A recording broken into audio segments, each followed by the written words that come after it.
Assalamualaikum warahmatullahi wabarakatuh.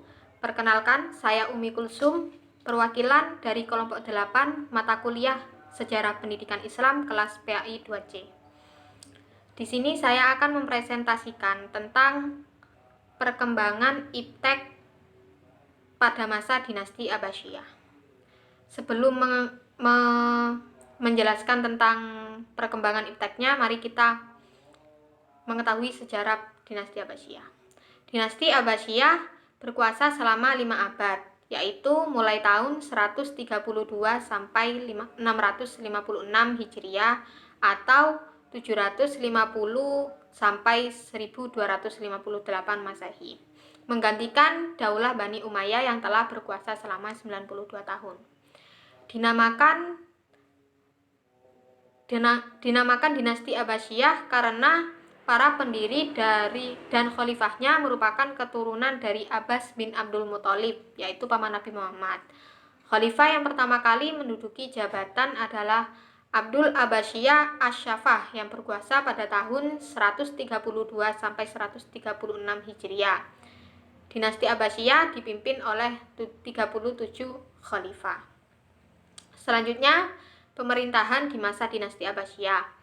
Pemerintahan Daulah Abbasiyah merupakan kelanjutan dari pemerintahan sebelumnya dari Bani Umayyah. Pendiri dari Daulah Abbasiyah ini adalah Abdullah As-Saffah ibnu Muhammad ibnu Ali ibnu Abdullah ibnu Al-Abbas. Pola pemerintahan yang diterapkan oleh Daulah Abbasiyah berbeda-beda sesuai dengan perubahan politik, sosial, dan budaya. Selanjutnya, perkembangan iptek pada masa dinasti Abbasiyah. Kemajuan dan perkembangan ilmu pengetahuan Islam pada masa dinasti Abbasiyah sangat pesat. Antara lain, di bidang ilmuwan dalam dinasti Abbasiyah ada ilmu hadis. Ilmu hadis adalah ilmu yang mempelajari tentang hadis dari sunnah perawinya, isi, dan lain-lain. Pada masa itu bermunculan ahli-ahli hadis yang besar dan terkenal beserta hasil karyanya. Para ahli tersebut antara lain Imam Bukhari, Imam Muslim, Abu Dawud, Ibnu Majah, dan At-Tirmizi. Selanjutnya, ilmu tafsir. Ilmu tafsir adalah ilmu yang menjelaskan tentang makna atau kandungan ayat Al-Quran, sebab-sebab turunnya ayat atau asbabun nuzulnya, hukumnya, dan lain-lain. Adapun ahli tafsir yang termasyhur ketika itu yaitu Abu Jarir At-Tabari dan Abu Muslim Muhammad bin Bahr Isyafani.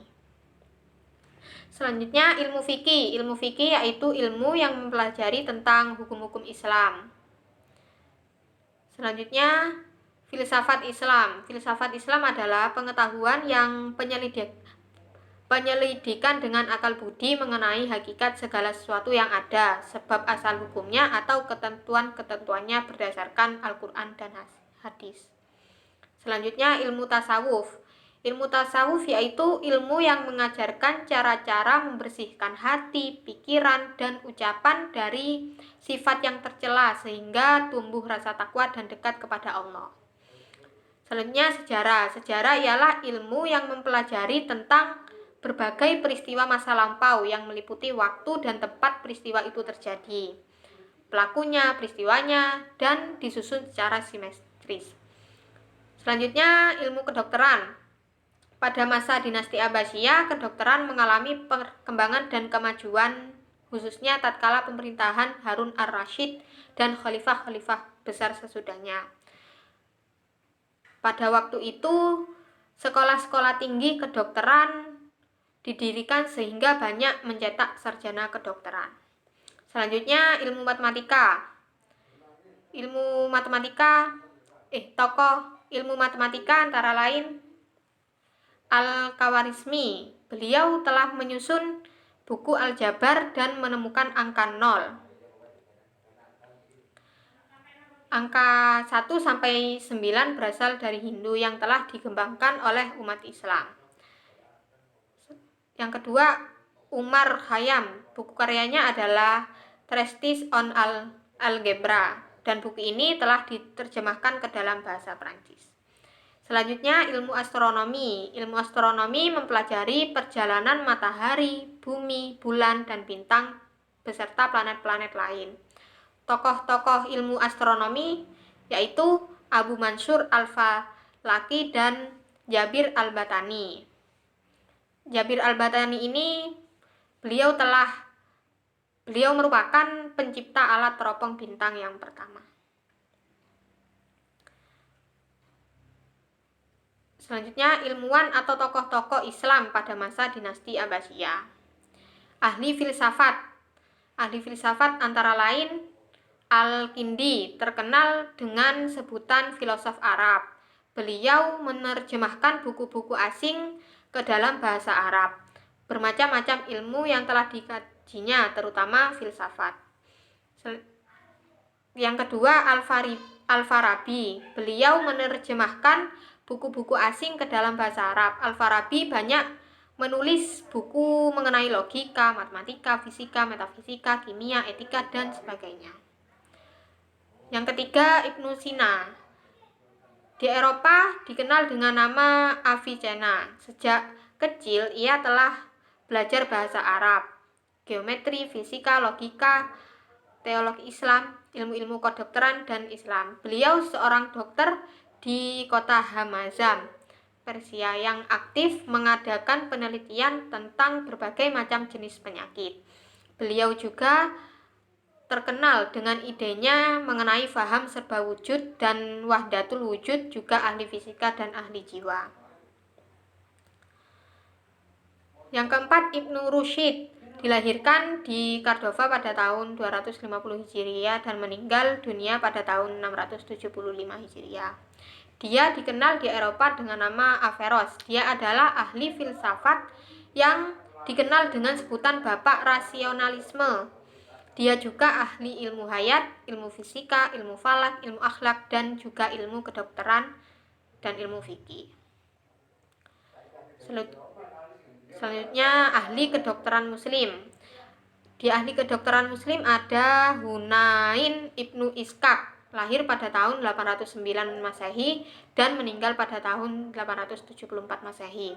Beliau adalah dokter spesialis mata. Karyanya adalah buku-buku tentang berbagai penyakit dan banyak menerjemahkan buku-buku kedokteran yang berbahasa Yunani ke dalam bahasa Arab.